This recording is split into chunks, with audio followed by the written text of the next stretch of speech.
He was alone in his kitchen when his arm went numb. His words began to slur, and instead of freezing, he did one thing that bought him time before the ambulance arrived.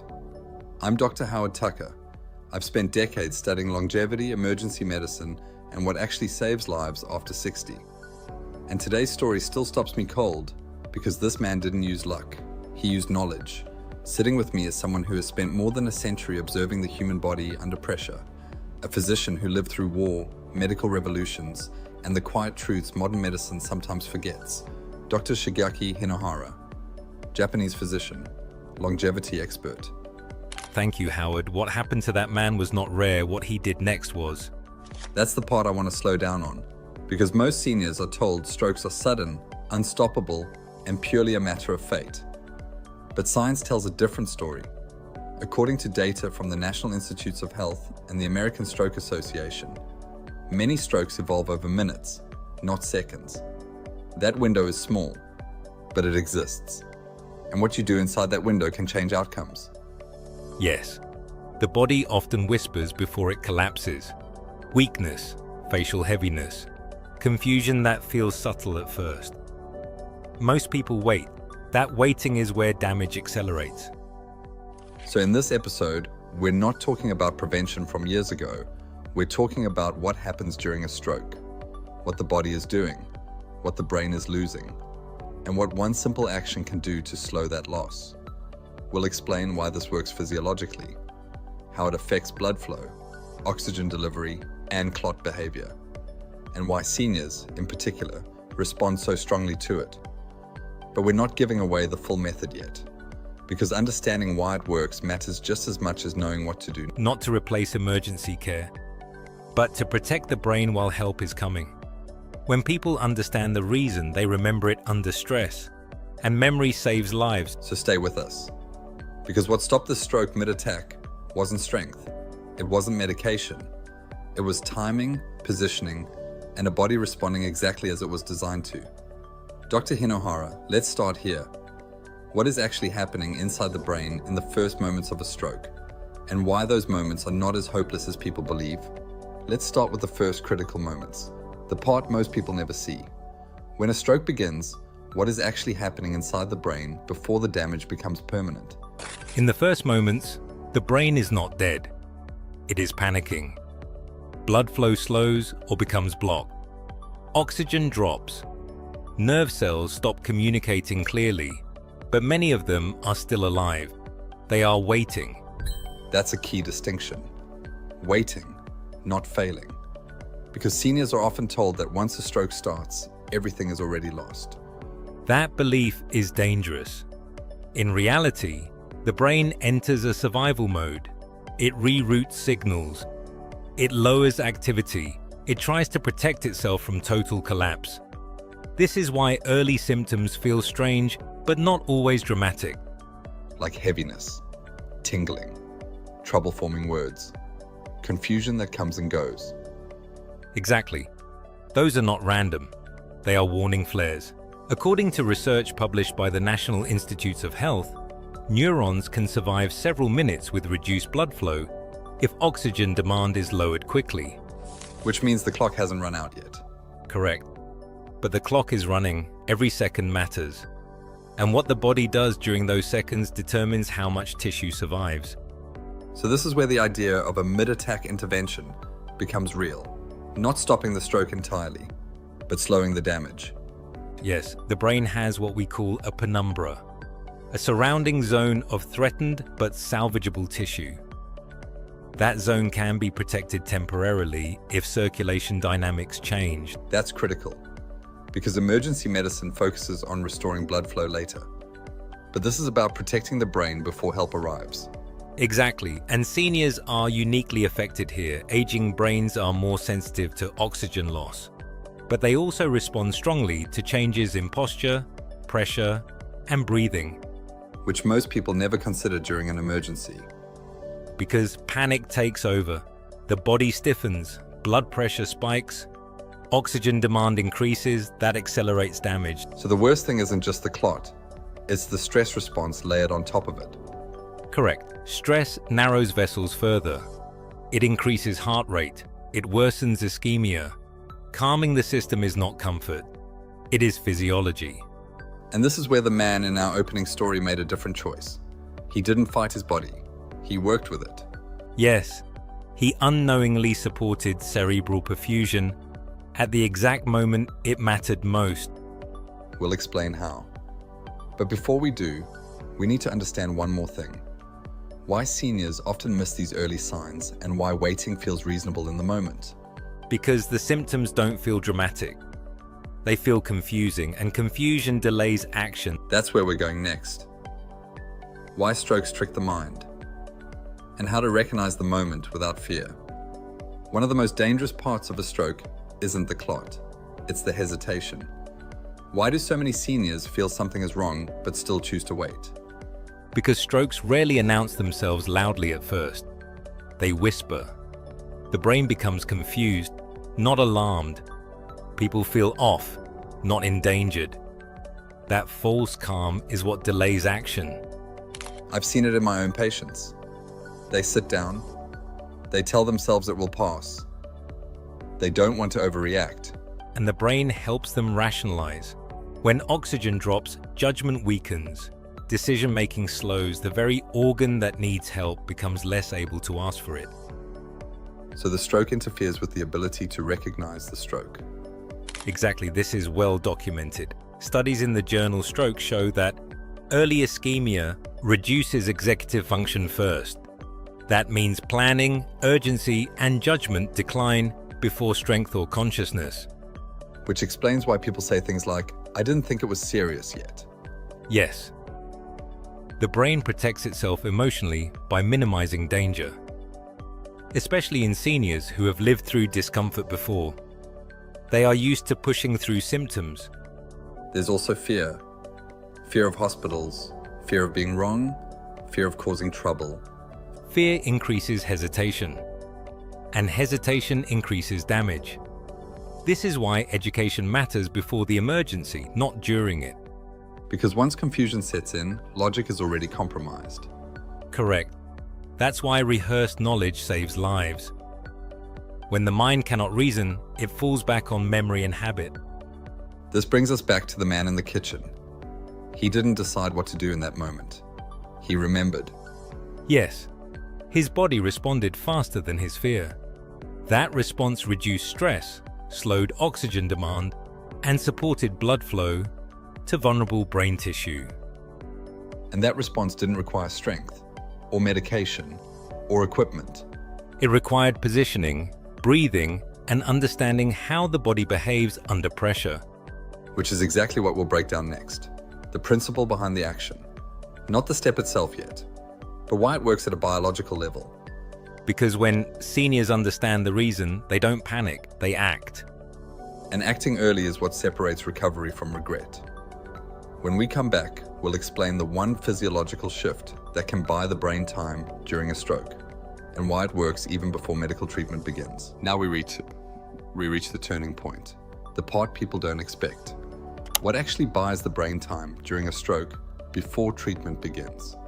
It comes down to oxygen balance and pressure, not medication, not force. The brain survives when oxygen demand drops faster than oxygen supply. That sounds simple, but most people do the opposite in an emergency. Yes. Panic increases heart rate. Breathing becomes shallow. Blood pressure spikes. All of that raises the brain's demand at the exact moment supply is compromised. So the brain is being asked to work harder with less fuel. Exactly. That mismatch is what kills tissue. Not instantly, but progressively. And this is where the body still gives us leverage. Yes, the human body has built-in mechanisms to protect the brain during low oxygen states. We see this in divers, in people fainting, in certain reflexes that shift blood toward vital organs. Meaning the body already knows how to prioritize the brain. It does, but stress shuts those mechanisms down. Calm activates them. That's counterintuitive. Most people think action means movement, effort, doing more. In this case, doing less is more. Reducing strain, lowering resistance, allowing blood to move where it is needed most. So the intervention isn't about fighting the stroke. It's about cooperating with physiology, supporting cerebral perfusion, protecting the penumbra, buying minutes. And those minutes matter. They matter immensely. Studies from the NIH show that every minute of untreated ischemic stroke can destroy nearly 2 million neurons. Slowing that process changes outcomes. Which reframes the goal. Not stopping the stroke, but slowing the damage curve. Correct. Think of it as putting the brain into low power mode while help is on the way. And this is something seniors can do without tools, without training, without risk. Yes, but only if they understand the principle ahead of time. Because under stress, memory guides behavior. That's why we're holding back the exact step. Because without understanding this foundation, people either forget it or misuse it. Exactly. Knowledge without context disappears under fear. Understanding stays. When we come back, we'll connect this principle to the body directly. How posture and positioning influence blood flow to the brain in real time. And why one position can quietly protect the brain, while another can make things worse. This is where everything becomes practical. This is where theory meets the body. How does something as simple as posture or positioning change what happens in the brain during a stroke? Blood does not move in isolation. It responds to gravity, pressure, and resistance. The brain is especially sensitive to these forces during a stroke. Meaning how the body is positioned can either help or harm blood flow to the brain. Exactly. Certain positions increase strain on the heart. Others reduce venous return. Some raise intracranial pressure without people realizing it. And in an emergency, most people instinctively choose the wrong one. Yes, they pace. They sit upright and tense. They lie flat and panic. Each of those can worsen cerebral stress depending on the situation. That's surprising to hear, because those reactions feel natural. Natural does not always mean protective. When fear takes over, muscles tighten. Breathing shortens. Pressure inside the skull can rise. Which is the last thing the brain needs when blood flow is already compromised. Correct. The goal is not comfort. The goal is optimal perfusion. Getting enough blood to the brain with the least resistance. So posture becomes a tool, not a detail. Yes.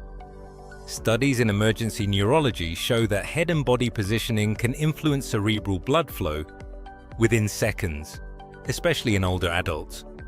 Because aging blood vessels are less elastic. Exactly. Small changes in pressure or angle have a larger impact. What a younger body tolerates easily, an older brain may not.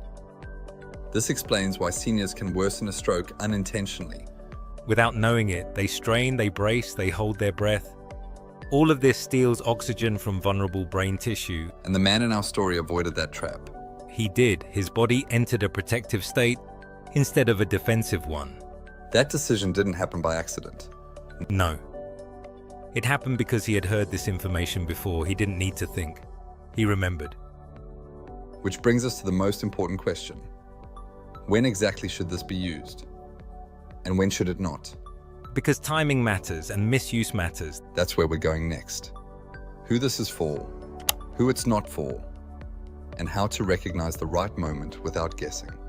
Before we explain the full action, we need to draw a clear line. This is not for every situation, and it's not meant to replace emergency care. Correct. This is a bridge, not a cure. It is meant to protect the brain while help is on the way, not delay calling for help. So let's be very clear. When should this be used? The moment stroke symptoms appear and emergency services are being contacted or already on the way. Weakness on one side, trouble speaking. Facial droop, sudden confusion. Meaning action and calling for help happen together. Always together, never instead of. Time to hospital treatment still matters. This simply protects the brain during that time. And when should this not be used? If the person loses consciousness, if there is severe trauma, or if breathing becomes unstable. In those cases, standard emergency protocols take priority. That distinction is critical, because seniors sometimes hesitate out of fear of doing the wrong thing. Which is why clarity saves lives. This method is gentle, low risk, but it requires awareness. Another concern people raise is blood pressure. Many seniors worry about making it worse. That is understandable, but panic raises blood pressure far more than this method ever could. The goal here is stabilization, not stimulation. And this is where mindset matters. Yes. Calm is not passive. Calm is protective. It lowers oxygen demand. It steadies circulation. It supports survival. The man in our story didn't think, I'll stop a stroke. He thought, I'll give my brain a chance. That framing matters because when people feel empowered instead of helpless, the body responds differently. Which brings us to the final step. Yes. Now that the science is clear, the timing is clear, and the boundaries are clear, We can finally explain the action itself step by step, simply, safely. and why seniors should practice remembering it before they ever need it. Now we put everything together. The science, the timing, the positioning. What exactly did he do in that moment? He lowered his body. He did not stand. He did not pace. He did not sit upright in tension. He changed position deliberately. Yes. He lay down on his side, not flat on his back, not face down, on his side. And he kept his head slightly elevated. Not high, just enough to reduce pressure. Correct. This position supports venous drainage while maintaining cerebral blood flow. It reduces strain on the heart and lowers intracranial pressure. That alone already helps the brain. It does. But there was one more part. The breathing. Yes. Slow, deep, controlled breathing through the nose. Longer exhales than inhales. That signals the nervous system to stand down. Exactly. It lowers heart rate, reduces blood pressure spikes, decreases oxygen demand in the brain. So the brain is asking for less at the same time. Blood flow is being supported. That balance is everything. That is what protects the penumbra. And he did not move unnecessarily. No. Movement increases demand. Stillness preserves tissue. This sounds almost too simple. Simple does not mean weak. The body has used this response for survival for thousands of years. Side lying, head supported, slow nasal breathing. Yes. While emergency services are contacted or already on the way. This is not a treatment. It is a protective posture. And why is this especially important for seniors? Because older blood vessels respond more dramatically to stress and pressure. Reducing strain can preserve function longer. That explains why he regained speech clarity before the ambulance arrived. He bought time, and time saved neurons. This is something every senior should remember. Not in fear, but in confidence.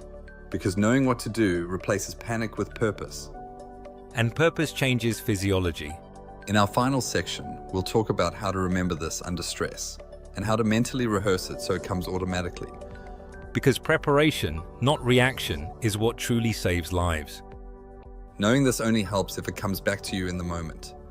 Under stress, under fear, how do seniors make sure this doesn't disappear when it matters most? By rehearsing it when they are calm. The brain does not rise to the occasion, it falls back on what it remembers. That's something emergency medicine has proven again and again. Yes. Pilots, surgeons, first responders. They all train not because they expect panic, but because panic erases thinking. And seniors deserve that same advantage. Absolutely, this is not about strength or speed, it is about familiarity. So how do you rehearse something like this? You picture it. You imagine the early signs, the heaviness, the confusion, and then you imagine the response. Side lying, head supported, slow breathing. No rushing, no guessing. Exactly. Mental rehearsal activates the same neural pathways as physical practice. Meaning the body remembers even when the mind is overwhelmed. Correct. That is why the athletes visualize, and why seniors should too. How often should this be done? Briefly, occasionally, not obsessively, just enough to make it familiar. Because fear comes from uncertainty. And certainty creates calm. Calm protects the brain. There's also something empowering here. Yes. It restores agency. Instead of waiting helplessly, Seniors know they have a role, Not to cure, but to protect. and that shift alone reduces stress hormones, which further helps blood flow. So the act of remembering becomes part of the treatment.